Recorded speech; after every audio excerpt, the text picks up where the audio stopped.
Today we are going to discuss the phylum under the animal kingdom.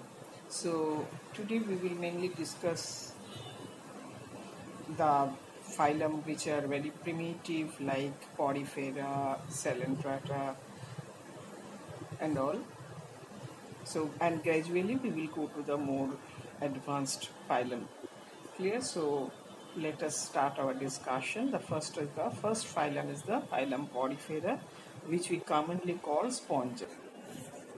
First one is phylum Porifera. The first phylum under animal kingdom is the phylum Porifera. You can easily see. So these are the most common phylum of this is most common organism are the sponges. Clear? It can be correlated with the sponges. So you can see here the body is porous. Porifera means porous body. So here you can see the body is porous. So let us discuss the general characters. Most of them are marine. Clear? Except few like Spongilla, most of them are marine. The body symmetry, you can see if you consider an individual one, it is basically the radial symmetry because it is cylindrical, but since they are highly branched, so ultimately it forms an asymmetric body. Clear? You can't have a proper axis moving through the central which can divide the body into equal parts. So it is asymmetric. Level of organization, since it's the most primitive, it has cellular level of organization, only the aggregation of cells. There is no tissue formation or very minimal division of labor is there. So cellular level of organization, all cells are almost independent.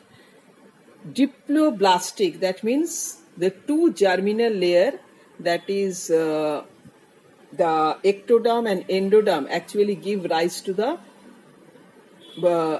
body of the organism. So it is diploblastic. Now body structure. So body structure, if you can see, then you can see here the body is highly porous. Clear? The small pores are called ostia, and with a large central pore which is called osculum. So body is highly porous with small pores called ostia and large central pore called osculum. So you can see here, this is the parts. These are the outer dermal layer which contains a specialized cells called pinacoderm, and this is the gastral layer. Inner layer is the gastral layer, which is lined by, you can see here, this flagellated cells which are called choanocytes. Clear? Or collar cells. So these are lined by the choanocytes or collar cells, and outer is the epidermal layer with pinacocyte cells. Clear? And there is a central cavity called spongioswell. This is the central cavity called spongioswell. You can see here, these are the fine pores. These are called ostia. Clear? So these are the fine pores called ostia. Water enters through this ostia, and all these nutrition, whatever the oxygen, all these are absorbed. Clear? Through the water enters in the spongioswell, all the nutrients, oxygen, these are absorbed by the cells, and finally by carrying the waste products and the carbon dioxide, the water passes out through the central pore. You can see here, it is called osculum. So ostia are the fine pores through which the water enters, and finally after the exchange of material, the water comes out through the osculum. So two layers, epidermal layers and the gastral layers, central spongioswell lined by choanocyte cells, the small pores called ostia, and the central pore called osculum. Water enters through ostia and comes out through osculum. Another important feature for this phylum is the canal system. Clear? They have water canal system. The water mainly enters through these ostia and form the canals. Clear? Ostia, which form the canals, they enters in the sponges well, and after all the exchanges, they comes out through osculum. So these forms the water canals. Clear? Water canal system. This is called water canal system. And you can see here, these are the choanocytes or collar cells. They have the flagella, and this beating of this flagella maintains the steady state of the water current. Clear? Beating of the flagella maintains the steady state of the water current, and finally water comes out through osculum. And there are various canal system. There are mainly three types of canal system. So you can see here, it forms three types of canal system is there. One is the most simplest one is the Ascon. Clear? You can see here, these are the canals. Ostia forms the canal, simplest canals. Clear? Where from the water enters, and after the exchange, the water comes out through osculum. This is the Sycon type, a bit complex. You can see here, these are the openings. Clear? There are various openings. Clear? Water can move through these various openings. So a more complicated canal system is formed due to this openings. So this is the Sycon type of canal system, and comparatively more complex canal system we find in the Ragon type. You can see here with lots of branching and all. So this is the canal system, and finally all the water comes in the sponges well, and finally it is released through the osculum after the absorption of materials and release of the waste products. So these are the canal system which are present in the sponges, and it is very unique feature of the sponges. This canal system is an unique feature of the sponge. This canal system is very unique feature of the sponges. That is because it can be called as lifeline of sponges. Clear? Nutrition, respiration, excretion, all are dependent on this canal system. So it can be called as the lifeline of the sponges. Next is the skeleton. So if we go on for the skeleton, you will find that there is no as a skeleton which literally we mean, but they have the silica made structures called spicules, or they have proteinaceous spongin fibers which are present in between the epidermis and the gastral layer, because between the epidermis and gastral layer there is another region, clear, which contains jelly-like mesenchyma.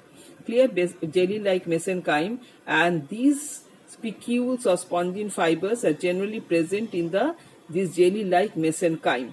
Clear? And they are filter feeders, and these choanocytes. The choanocytes train the tiny particles coming along with the water, and then finally they enters into the cell. So digestion is intracellular, that means occurs within the cell. Digestion is intracellular, that means it occurs within the cell. And now respiration mainly by the diffusion through body surface. Excretion also occurs through diffusion, and main excretory product is ammonia. And reproduction is mainly by the internal buds. Clear? These are the internal buds called gemmules, and basically they are hermaphrodite organism, and so both the male and female sex organ are present in the same organism, but the sperms of the sponges are carried to the ova, and fertilization occurs there. And so, but it is mostly cross type of fertilization, that means not within the same individual. Clear? It mainly the cross type of fertilization. Very common example are Scypha, Spongilla, etc. And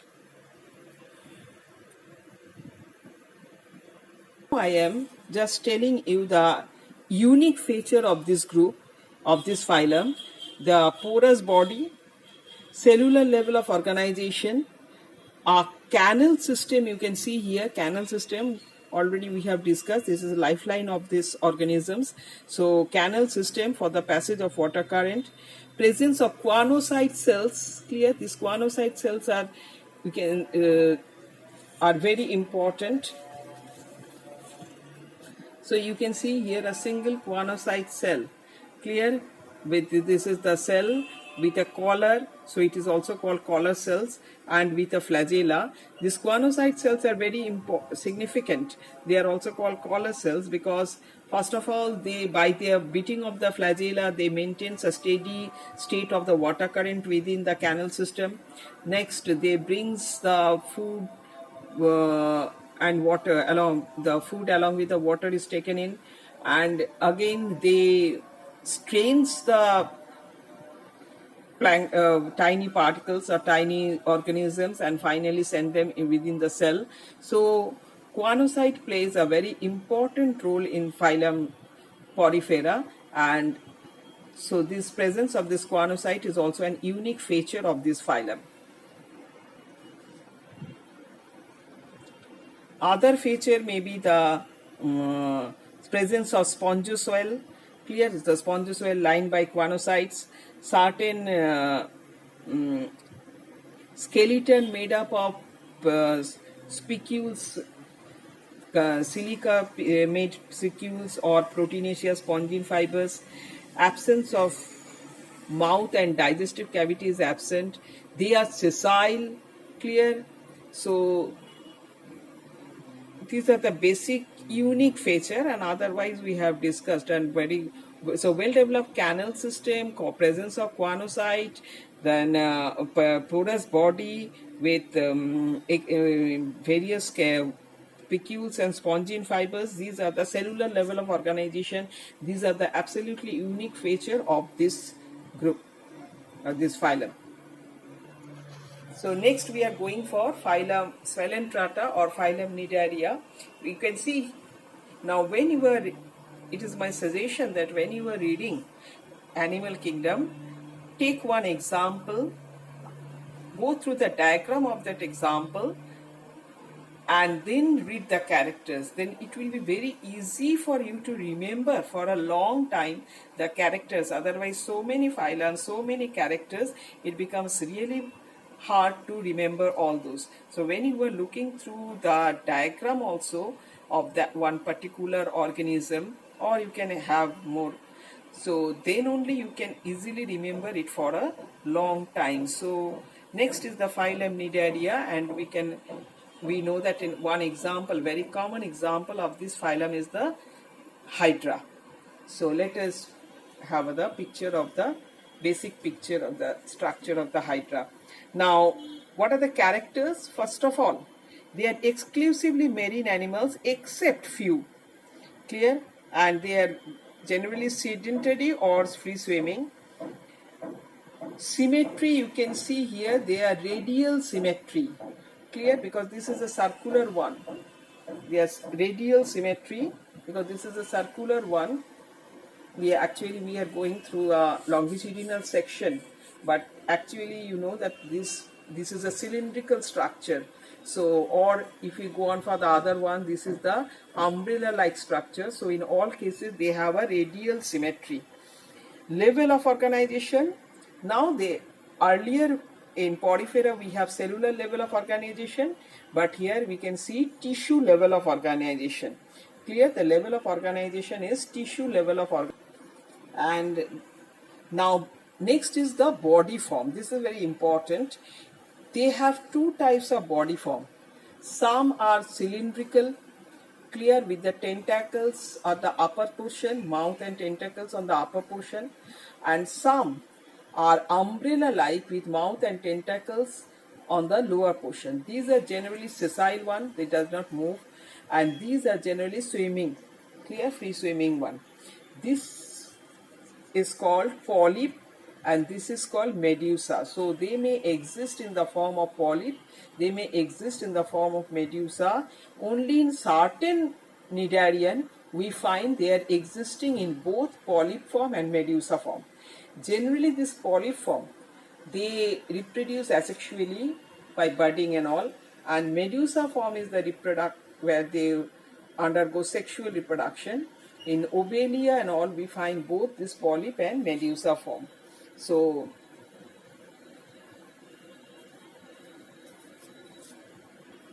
you can see here, this is the polyp form which are reproducing by budding, clear, in Obelia, and where form the medusa is forming, and medusa is getting being escaped from this polyp, and now they are free swimming one, and this the umbrella like with tentacles at the bottom and mouth here, and they produces the gametes, clear. They have the sex organ produces the gamete after the formation of zygote.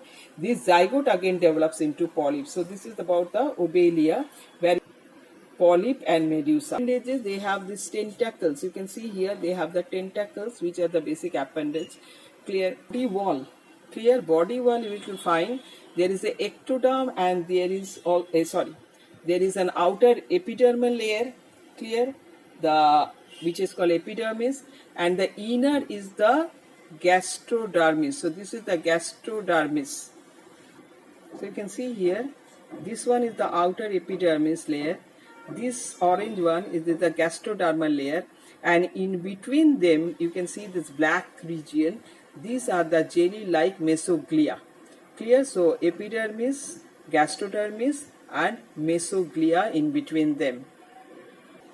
This epidermis consists of various types of cells. Clear? The layers of this body wall consist of several types of cells. There are muscular cells, sensory cells, and one of the most important cell we can call as unique feature of this group is the presence of stinging cell called nidoblast cells, where from the name Cnidaria came. Clear? The stinging cell called nidoblast. Clear? This cell is meant for offense as well as defense. Clear? By this they may attack, or by these cells they protect themselves from the predators.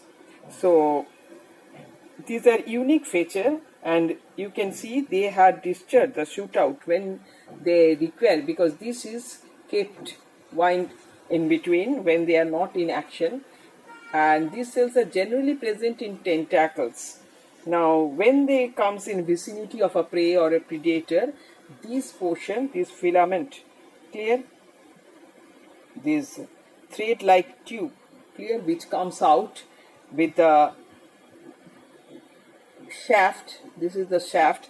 This shaft and this thread-like structure, clear, remains inside when they are not in action, but when it comes in vicinity of the prey or predator, this shaft along with the thread-like structures comes out. This is called nematocyst.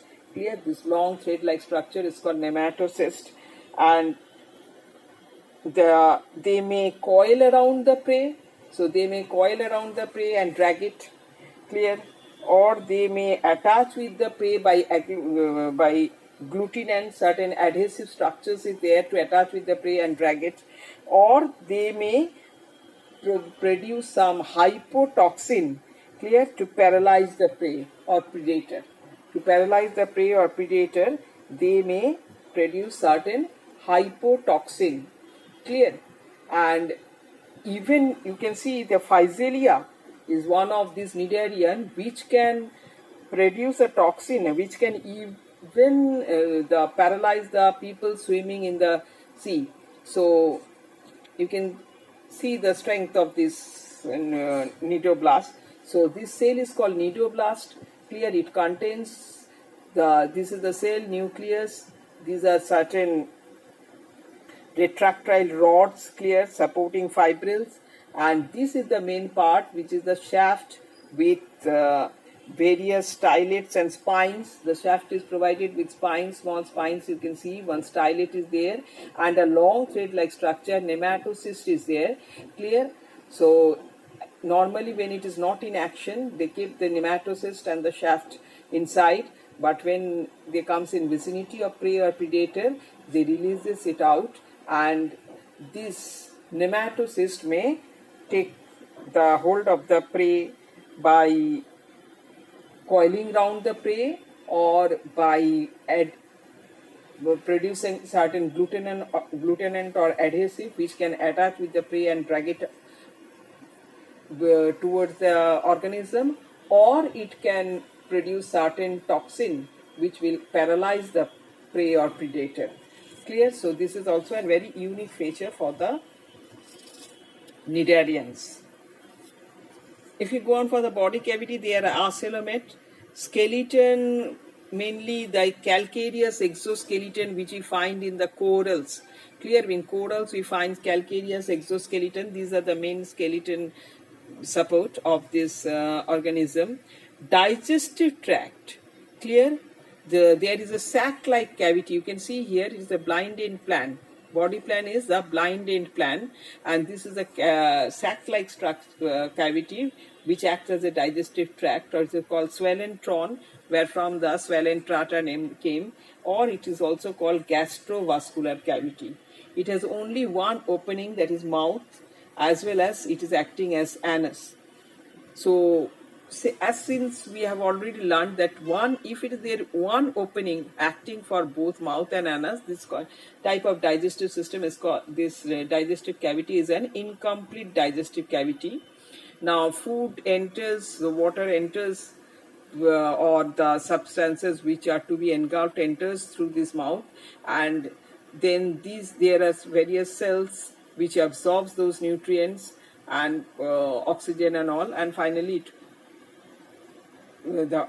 especially the nutrients, and finally it moves out through the mouth only. Now digestion is intracellular and extracellular. These cells which are lining this gastrovascular cavity can release the enzymes here. So you can see here, this is the wall, body wall. This is the outer epidermis, this is the mesoglia, and these are the glandular cells lining. Here is the gastrovascular cavity. Think here is the gastrovascular cavity. These are the cells lining the gastrovascular cavity. These cells are often glandular, clear, because they secrete certain enzymes and all. And this cell may secrete enzyme outside in the gastrovascular cavity where the food may be digested, and or they can take in the food inside and there may they digest it. So digestion is both extracellular and intracellular, within the cell as well as outside the cell within the gastrovascular cavity. Clear? So digestion is extracellular and intracellular. Respiration throughout the body surface, general body surface and reproduction. So reproduction, we can see the polyp generally reproduces asexually by budding. The medusa form, clear, generally reproduces by formation of gametes and zygotes, clear, formation of, and finally forms zygotes. And there is a and this is called metagenesis. Clear, they complete their life cycle through asexual polyphase and sexual medusa phase. Clear? So distinct alternation of generation is present in their life cycle. Now very common examples are jellyfish like Aurelia, Adamsia, sea anemone, Hydra, Physalia, Portuguese man of war, which can so Physalia is often called Portuguese man of war, which can paralyze even a human. Clear? And these are all coral. This huge coral are actually the coral reefs. These are the minute cnidarians which secrete the deposit of lime and calcium carbonate in many coral species, and new living corals develops there, forming the coral reef. So coral formation. And unique feature of this group, I'm just going through the unique feature of this group.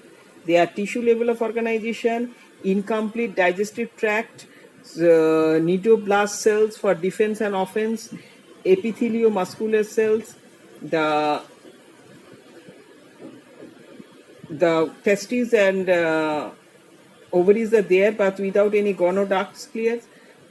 So these are very common and distinct alternation of generation with polyp and medusa form. So these are very unique feature of this group.